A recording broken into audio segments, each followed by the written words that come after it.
Hello, this is the second video on TU University Bibliographic Style.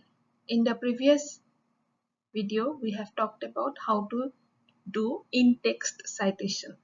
In this video, we are going to discuss a few details about what are the entries and how do we order them in the style sheet. In the first slide, we are going to discuss certain features that are to be included in the bibliographic information. This is a table in the TU University Bibliographic Style Sheet. You can see there are fields where there is a cross symbol, there is a O symbol, capital O, and there are variations of the capital M. There is M and M1. We'll see what this indicates. M stands for mandatory. M1 is for any one is mandatory. For M2, it stands for the fact that any one or both are mandatory. On the other hand, there are few things or entries or information which are optional. So O stands for optional and O1 any of them. X, the small letter X or the cross symbol indicates that that particular information is not required for the particular entry. For an article, you can see in the table that the information regarding the author, date of publication, title of the document, and title of the periodical are mandatory if available. Issue number and pages or page numbers as well as volume number are optional. In case they are available, then these should be mentioned. And all other information are not required.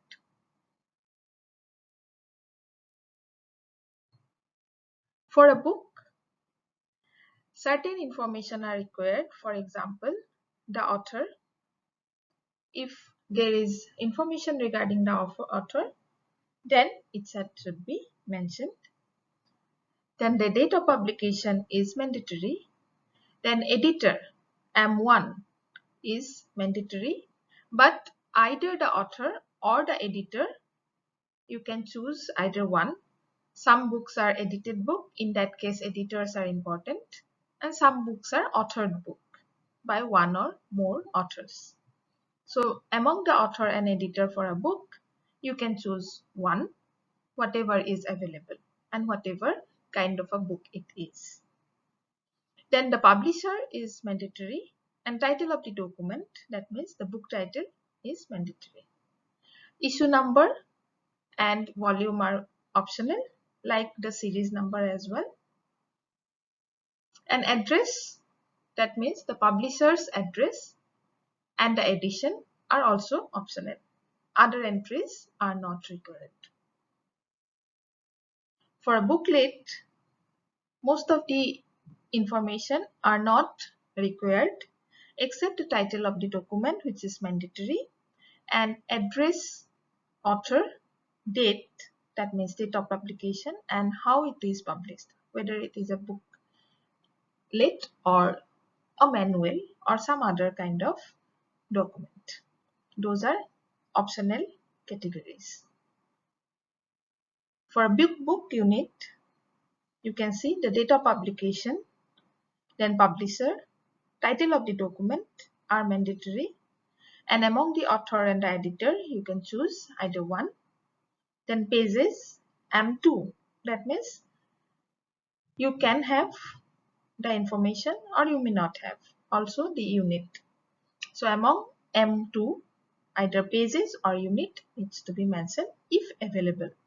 Then information such as address of the publisher, edition, issue number, series, type, and volume are somehow optional.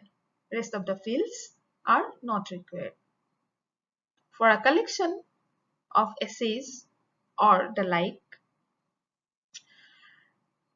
The required information that are mandatory are the author and date of publication, along with publisher, title of the document, and title of the periodical, whatever kind it falls under the category.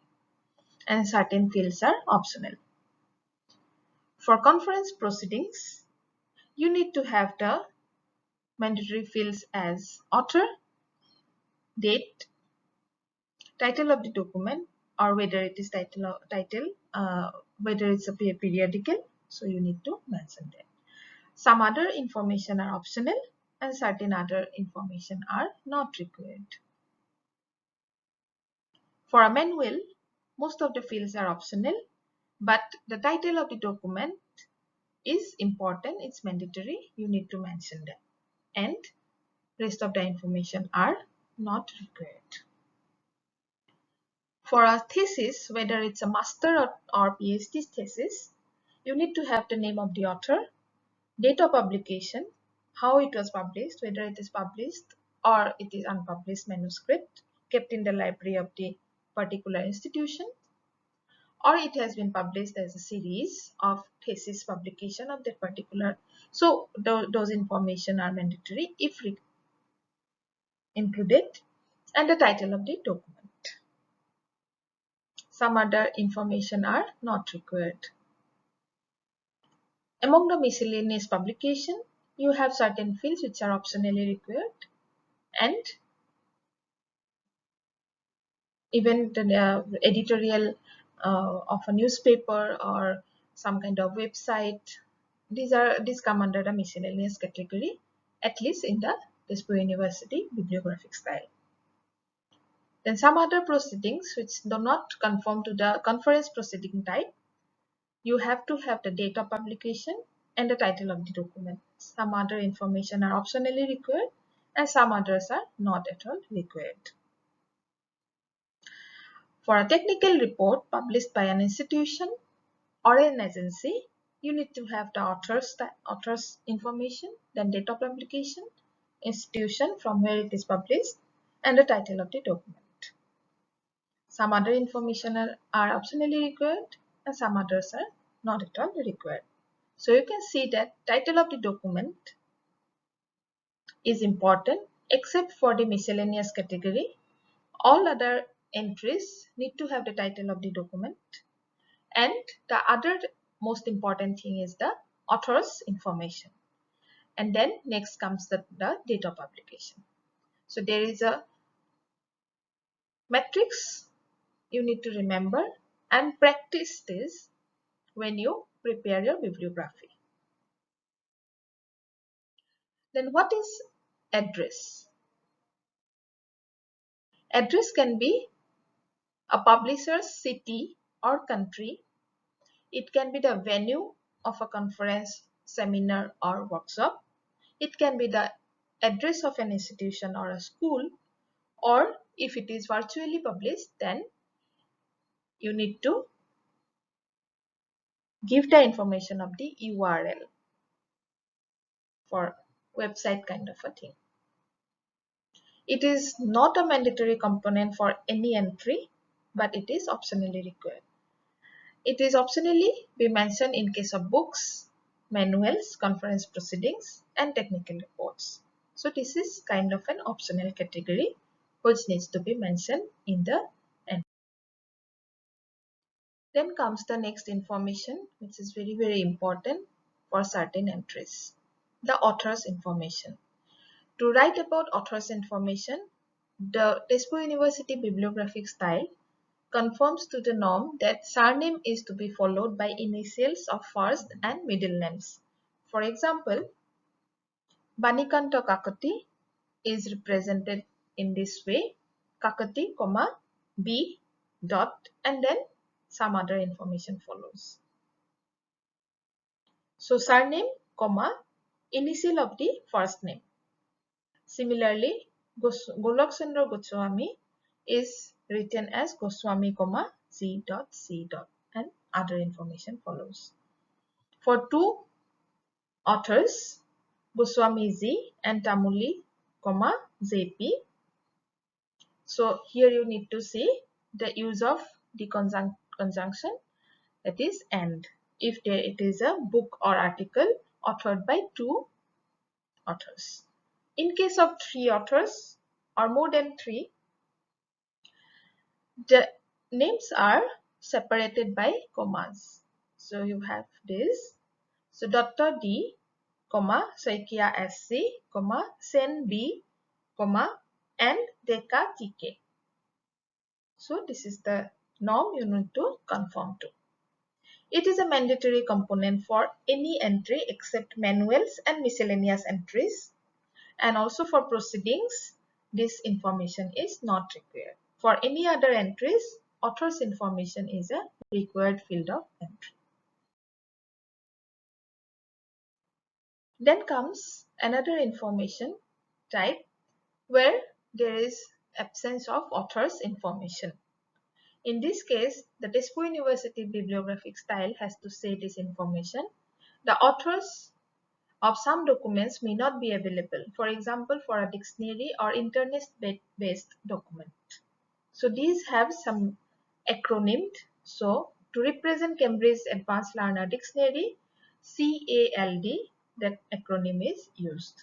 So it's not a particular work by one person or a team of people, but it's a combined or collaborative effort. So in that case, there are too many authors or contributors. That is why the list of authors is not possible to be given. In that case, you can make the entry starting with the acronym for the document. Some examples from linguistically relevant information. So UNESCO is one, which stands for United Nations Educational and Scientific and Cultural Organization, as you are all aware of. So we need this acronym. Then WALS, which is the World Atlas of Language Structures. It is available online.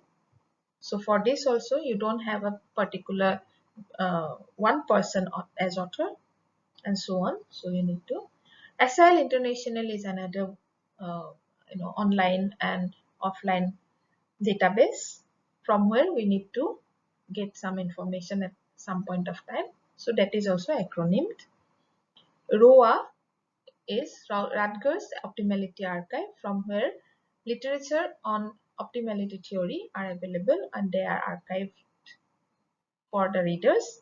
So to refer to this, we need to use the acronym. Then comes the next important feature of a bibliographic information, that is date of publication. This is very, very important because the date of publication gives us information about when the document has been published and what are the subsequent editions of this publication. So for every document, the style of entering the date of publication is different. It appears just after the author list within parentheses. So this is the way in which the previous examples are referred to. So Kakati B 1941 is the publication date of his book, then followed by the others. So these are the important information for every category of publication types. So you need to give the date of publication for each entry. It is mandatory for most entries except few, but it is optional for booklet, manual and miscellaneous entries, for which sometimes you may not have the publication date. For example, if you have a field report collection and the date of entry is not available with you, then you cannot have the date. Similarly for manuscript, like if you have gone to a museum or some kind of repository where very ancient manuscripts are kept, it's not possible to have the publication date for all those, but wherever possible and wherever available, the date of publication is a very, very important feature. Then this is another very important feature for virtually enabled platforms like OER, educational online educational resources and all. Nowadays we are moving into a digital world, and digital object identifier is a very important component for our understanding the educational resources. Any document which has been published online should have a DOI. Of course, not all the documents have been assigned with a DOI so far, but it's in the process. So we need to have the understanding what is a DOI. If a volume or issue or page numbers of a document are yet to be assigned, the DOI of the document should be inserted. If DOI is not available, an accepted document may also be marked as in press. So in certain cases, some manuscript you might get hold of while writing your thesis or dissertation, but that particular manuscript has not been published. In that case, you can also write that this particular piece of writing is still in press and not yet published. So this is the way how you write in press within inverted commas. For example, how the DOI functions. I have taken an example from this particular example from an article published by Elizabeth Selkirk and Sejong J. Lee in the journal called Phonology. The article is titled Constituent Structure in Sentence Phonology, and it was published in 2015. And when I access this, I have got the information that its DOI is a long string of numerical entries. DOI is this. Then within the DOI, we have two different components. The first component is called prefix, and the prefix stands for the distinguishing namespace, and the second part identifies the registrant. That means registrant can be International DOI Foundation or any other similar bodies. So you have the 10 here and 1017. So 10 stands for the distinguishing namespace. And the second part, that is 1017, after the dot, that is the registrant number. In this case, this is registered by International DOI Foundation. Then the second part of the DOI stands for the suffix, and it is the unique item ID, which identifies a single object. So for every entry for this particular article, DOI is this, the entire string, and the suffix stands for its unique identification number. It is very, very unique to every entity. So this article has the DOI 10.1017 / this suffix number, and the suffix stands for the unique identification. Thank you for watching this video. We will meet in the next video.